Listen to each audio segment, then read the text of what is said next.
इन्हीं बांध का अगर निर्माण सरकार के द्वारा अगर किया जाए तो हम समझते हैं कि इस आबादी को बचाया जा सकता है। इन पर जो हालात है, जो परिस्थिति है, वो विकराल है।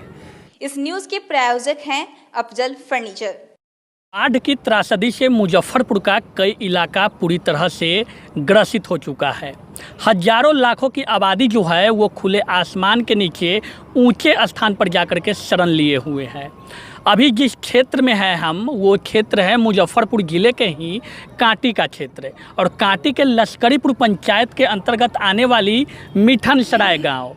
यह नाव पे जहाँ बैठे हैं हम, वो जगह है मुख्य रास्ता जो मिठन सराय गांव को जोड़ती है। आपको बता दें कि आप कैमरे की नज़र से देख सकते हैं कि NH 57 जो दरभंगा 4 लेन है, वहाँ से होकर गुजरने वाली सड़क मुख्य रास्ता है जो गांव को जोड़ती है।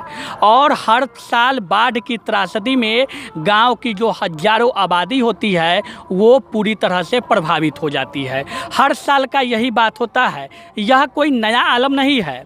दूसरी तरफ हम आपको बता दें कि जहां एक तरफ बिहार सरकार के मुखिया नीतीश कुमार जी कहते हैं कि बाढ़ से पूर्व तैयारी की जा रही है और बाढ़ से बचाने के लिए ग्रामीणों को लगातार सुविधा मुहैया करा रहे हैं, लेकिन तस्वीर तब सामने आती है जब बाढ़ की त्रासदी आती है। एक तरफ बाढ़ की त्रासदी तो दूसरी तरफ बिन मौसम बरसात के बाद कहा जाए तो जो जल जमाव की स्थिति होती है वो इस कदर घिर जाती है जैसे मानो कि बाढ़ की आपदा आ गई हो। हालांकि हम जहाँ पे अभी पहुँचे हैं वो लश्करीपुर पंचायत का मिठन सराय गाँव है। कुछ ग्रामीण और यहाँ के स्थानीय सामाजिक कार्यकर्ता है। बाढ़ की त्रासदी भी आती है, लोग इसको झेलते भी है, सरकारी सुविधा भी मिलती है, लेकिन हर वर्ष इस त्रासदी से लोगों को कठिनाइयाँ उठानी पड़ती है। अवधेश जी हमारे साथ हैं, यहाँ के स्थानीय सामाजिक कार्यकर्ता है और यहाँ के ग्रामीण भी है और बारीकी से इस चीज़ को भी जानते हैं। सबसे पहले अवधेश जी हम आपसे जानना चाहेंगे, लगातार बाढ़ की त्रासदी में लोग परेशान हो जाते हैं। मिठन सराय की बात हम करें, लश्करीपुर पंचायत की बात करें तो लश्करीपुर पंचायत का कई हिस्सा पूरी तरह से बाढ़ से ग्रसित हो जाता है, खास करके मिठन सराय गाँव। लगातार इस तरह की कवायद होती रहती है, चलती रहती है, फिर भी बाढ़ से आज तक लोगों को निजात नहीं मिल पाया। क्या मसला है, क्या मामला है, क्यों ऐसा होता है? देखिए, जहाँ तक हमारे लश्करीपुर पंचायत का है तो इसका 4 वार्ड है।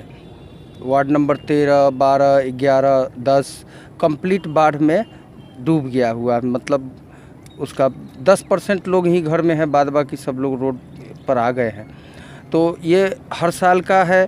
तो इसका जब तक टेनी बांध का यहाँ पर समस्या जो बहुत दिन से पेंडिंग है, आप लोग जानते ही हैं, और हम आपको का स्वागत करते हैं कि इस त्रासदी में भी आप लोग नाव पर आ कर के और न्यूज़ लेने का, देखने का काम कर रहे हैं, जिससे पूरे देश दुनिया को यहाँ का हालात पता चले।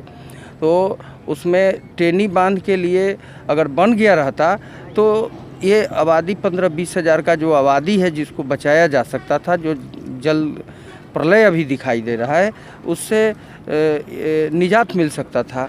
मगर ये सरकार की, जैसा कि आपने कहा है, कहा जाता है, लेकिन ज़मीन पर जो हालात है, जो परिस्थिति है, वो विकराल है। कोई ढंग से रिहेबिलिटेशन नहीं हो रहा है उन लोगों का। रेस्क्यू में चल रहा है नाव, ऊपर से बारिश हो जा रही है तो भिन्न भिन्न परेशानी है।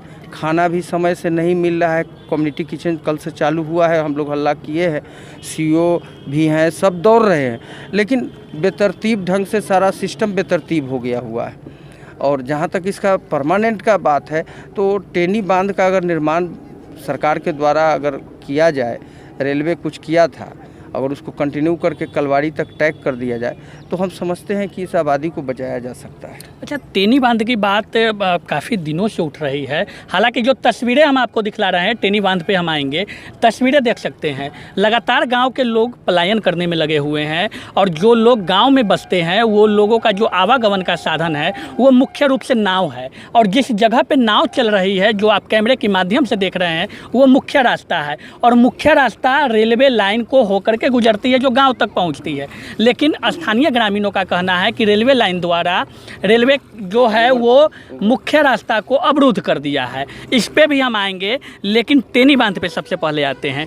टेनी बांध का मामला काफ़ी दिनों से चल रहा है, इसको बनाने की कवायद काफ़ी दिनों से बनी हुई है, चल रही है। लेकिन एक चीज़ हम आपसे जानना चाहेंगे कि आखिर टेनी बांध कब बना? कि 1977-75 के आसपास में टेनी बांध बना था, तब की स्थिति और आज की स्थिति, तो उसके हाइट, उसका जो आकार है, तो रेलवे ने जो कुछ बनाया है, जो वहाँ पुल के पास आप देख सकते हैं, तो उन आधार पर अगर देखा जाए तो टेनी बांध तब बना, अभी दुरुस्त जो टेनी बांध है उसका भी दुरुस्तीकरण नहीं किया गया। इस वजह से भी परेशानी है। अगर वो उसको साल दर साल दुरुस्तीकरण, जैसा कि हर योजना में फंड आता है, मुख्यमंत्री की बात किए हैं, सब लोग बोलते हैं कि हम बाढ़ से पूर्व कर रहे हैं, लेकिन वो कुछ उसका दुरुस्तीकरण नहीं हुआ, जिस वजह से सब डैमेज है। और ये जो आपने कहा कि यहाँ पर मुख्य मार्ग बाधित है, तो इसके रेलवे के कारण तो रेलवे अंडरपास दिया है, लेकिन अगर यहाँ पर ओवर एक लेवल क्रॉसिंग हो जाए यहाँ पर, जिसके लिए बातचीत चल रहा है, हम लोग मांग किए हैं, अपने जो लोकल जनप्रतिनिधि हैं, एमएलए हैं, एमपी साहिबा हैं, सब लोगों को कहा गया है, उन लोगों ने भी आश्वासन दिया है कि सरकार के स्तर पर बात कर रहे हैं।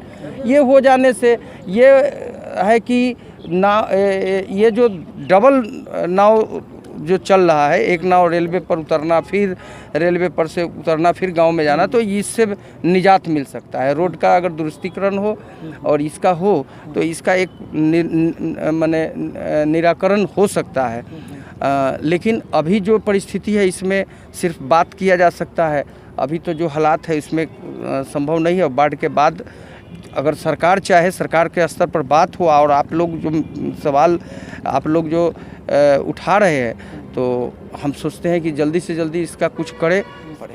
अच्छा, क्या लगता है अभी लश्करीपुर पंचायत की हम बात करें तो कितने वार्ड प्रभावित होंगे, कितने लोग प्रभावित होंगे, संख्या क्या होगी? लगभग लश्करीपुर पंचायत का 10,000 से ऊपर आबादी, 15,000 आबादी माने एकदम प्रभावित है, जिसमें हम गोसाईपुर कह सकते हैं, माधोपुर कह सकते हैं, मीठन सराय का 13 नंबर, 12 नंबर, 11 नंबर और 10 नंबर वार्ड कंप्लीट इफेक्टेड है, कंप्लीट इफेक्टेड है। और उससे सटा हुआ 9 नंबर, 8 नंबर है, वो भी इफेक्टेड है, पार्टली, आंशिक रूप से। तो हम कह सकते हैं कि 7-8 वार्ड लश्करीपुर पंचायत का एकदम डिस्टर्ब हो गया हुआ है बाढ़ की वजह से। सामाजिक कार्यकर्ता यहाँ के थे अवधेश जी, और इनसे हम बात किए, और इनका साफ रूप से कहना था कि यहाँ के लोगों को बाढ़ के त्रासदी से बचाने के लिए 2 चीज़ करना अति आवश्यक है। पहला तो जो टेनी बांध है उसे कलवारी घाट तक बना दिया जाए, और दूसरा जो मिठन सराय गाँव को NH 57 से मुख्य सड़क रास्ता जोड़ती है, वहाँ पे वैकल्पिक व्यवस्था की जाए, क्योंकि रेलवे का जो है वहाँ पे वो रेलवे गुजरी हुई है, और मुजफ्फरपुर सीतामढ़ी रेलवे लाइन बनी हुई है, जिसके कारण लोगों को आवागमन में काफ़ी दिक्कतों का सामना करना पड़ता है। नज़ारा आपके सामने है। और मुजफ्फरपुर की स्थिति की बात करें तो मुजफ्फरपुर में बाढ़ से पूरी तरह से लोग त्राहिमाम कर रहे हैं। दूसरी तरफ हम कहें तो काटी क्षेत्र में बूढ़ी गंडक के रौद्र रूप के कारण कई ऐसे पंचायतें हैं, कई ऐसे गांव हैं जो पूरी तरह से डूब चुका है, और लोग NH पर गुजर बसर करने में लगे हुए हैं।